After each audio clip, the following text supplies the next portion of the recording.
जय श्री बद्री गणेश। आगे की कथा में पार्वती का क्रोध और महाशक्तियों का प्राकट। जब माता पार्वती को पता चला कि उन्हीं के प्राणनाथ ने बालक गणेश का मस्तक काट डाला है और उसी उपलक्ष्य में देवगण और शिवगण विजय का उत्सव मना रहे हैं, नृत्य गान आदि कर रहे हैं, तो भी अत्यंत व्याकुल और अधीर हो गईं। उन्होंने सोचा, देखो इन सब ने मिलकर मेरे प्राण प्रिय पुत्र की हत्या कर दी।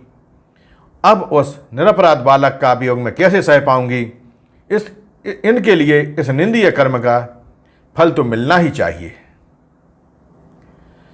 मैं भी ऐसी प्रलय मचा दूंगी, यह सब देवता और शिवगण स्वयं मृत्यु मुख में जाने लगेंगे। उमा ने अत्यंत कुपित होकर हजारों महाशक्तियों को उत्पन्न किया। वे महाशक्तियां शक्तिमयी माता के समक्ष हाथ जोड़ती हुई और प्रणाम करती हुई बोली, मातेश्वरी आज्ञा कीजिए, हमें क्या करना है। उमा ने ओजपूर्ण शब्दों और तीव्र स्वर में कहा, मेरी शक्तियों, तुम तुरंत ही संसार में प्रलय काल उपस्थित कर दो। देवता, दैत्य, राक्षस, यक्ष, गंधर्व, ऋषि आदि जो भी मिले उनका तुरंत भक्षण करो, 100 जन परिजन का भेद भी ना करो। आज्ञा मिलते ही विविध रूप वाली वे सहस्त्रों भयंकर शक्तियां माता पार्वती की जय बोलती हुई वहां से चल पड़ी। जिन्होंने जिसे जहां देखा उसी को उठाकर मुख में रख लिया।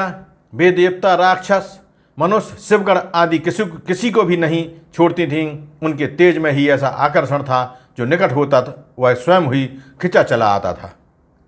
इस आकस्मिक संकट के कारण सर्वत्र हाहाकार मच गया। देवता, ऋषि आदि सभी ने समझा कि प्रलय काल उपस्थित हो गया है, इसलिए सभी ने जीवन की आशा छोड़ दी। अब तो संसार भर में भय व्याप्त हो गया। देवता परस्पर मिल बैठकर सोचने लगे कि यह सब क्या हो रहा है। समस्त संसार धीरे धीरे मृत्यु के मुख में स्वतः ही पहुंचता जा रहा है। इसका कारण क्या है, कुछ समझ में नहीं आता। कुछ कहने लगे, प्रलय काल उपस्थित है तो प्राणों का मोह छोड़ना ही होगा। उनमें से किसी का क्या बस चलेगा। ब्रह्मा जी को भी तो कलेवर बदलना होता है प्रत्येक कल्पांत में।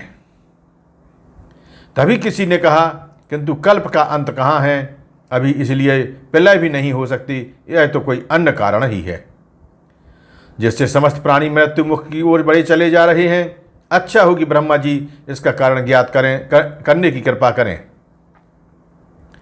ब्रह्मा जी ने समाधि लगाई और कारण जान लिया। उनकी समाधि भंग होते ही देवगण उत्सुकता से उनकी ओर बैठ गए।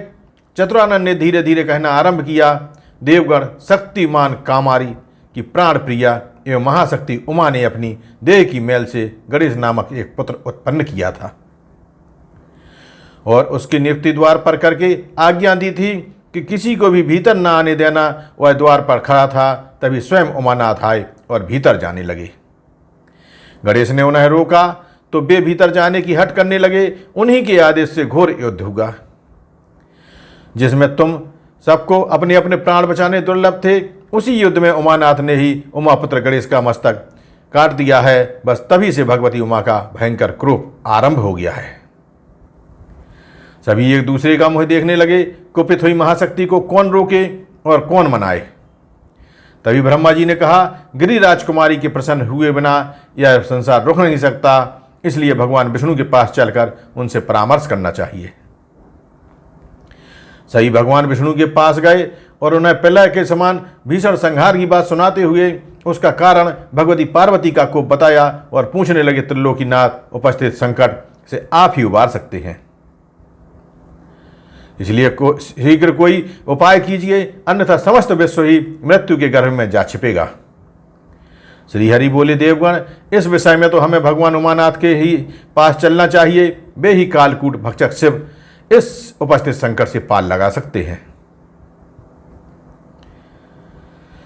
तभी वहां से उठकर विष्णु को साथ लेकर शिव जी के पास पहुंचे और हाथ जोड़कर निवेदन करने लगे, हे गिरजानाथ, आपने गिरजासुत गणेश का मस्तक काट दिया। उसी से कुपित हुई वे महाशक्ति विश्व में प्रलय करना चाहती हैं।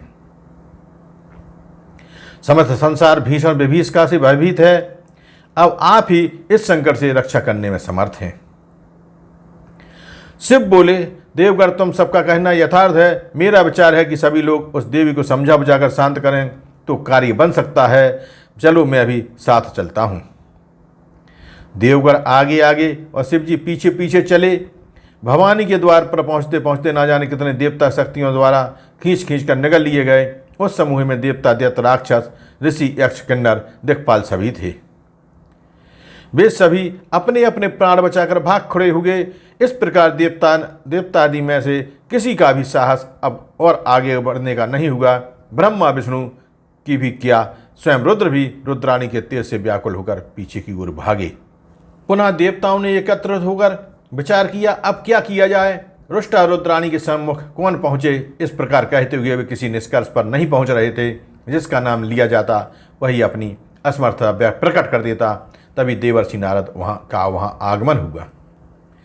देवताओं ने उनका बड़ा स्वागत सत्कार किया और फिर पार्वती के रुष्ट होने का प्रसंग सबको सुनाकर बोले, महर्षि आप त्रिकालदर्शी और सभी उपायों के ज्ञाता हैं। जब तक भगवती गिरजा प्रसन्न न होंगी तब तक यह संसार रुकेगा नहीं, वरन बढ़ता ही जाएगा। इसलिए इसका कोई उपाय करने की कृपा कीजिए।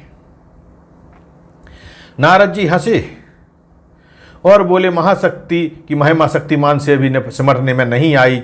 इसका उपाय एक ही है, आप सब लोग रुद्राणी के समीप चलकर स्तुतियों से उन्हें प्रसन्न करें। नारद जी का परामर्श सभी को हितकर प्रतीत हुआ और तुरंत ही देवर्षि को आगे करके पार्वती जी के भवन की ओर चल दिए। यद्यपि रुद्राणी अत्यंत कुपित थीं तो भी नारद जी को सबसे आगे देखकर मौन हो गईं। तभी देवताओं ने अत्यंत श्रद्धा भावपूर्वक उनकी स्तुति आरंभ की। देवगण बोले, हे जगज्जननी, हे शिवे, हे परमेश्वरी, आपको बारंबार नमस्कार है। हे कल्याणी, हे अम्बे, आप ही संसार की उत्पत्ति, स्थिति और प्रलय की कारणभूता हैं। भगवान रुद्र की आदि शक्ति रुद्राणी आप ही हैं। हे मात, आपके कोप से त्रिलोक व्याकुल है। ना जाने कितने जीव आपकी शक्तियों के मुख में जा पहुँचे हैं। बड़ा भीषण संहार हो रहा है। देवेशी, अब आप क्रोध को छोड़कर प्रसन्न हो जाइए। हे गिरिराज नंदिनी, हम सभी आपके चरणों में प्रणाम करते हैं। इस प्रकार बारंबार प्रणाम करने और अनेक प्रकार से स्तवन करने पर भी जगदम्बा का क्रोध शांत न हुआ, वरन वे मौन रहती हुई भी उन सबको क्रोधपूर्ण नेत्रों से देखने लगीं। उन नेत्रों से चिंगारियां निकल रही थीं। देवगण भय के कारण नेत्र झुकाकर पीछे हट गए। अब आगे नारद जी के द्वारा देवी पार्वती की स्तुति की जाएगी। जय श्री बद्री गणेश।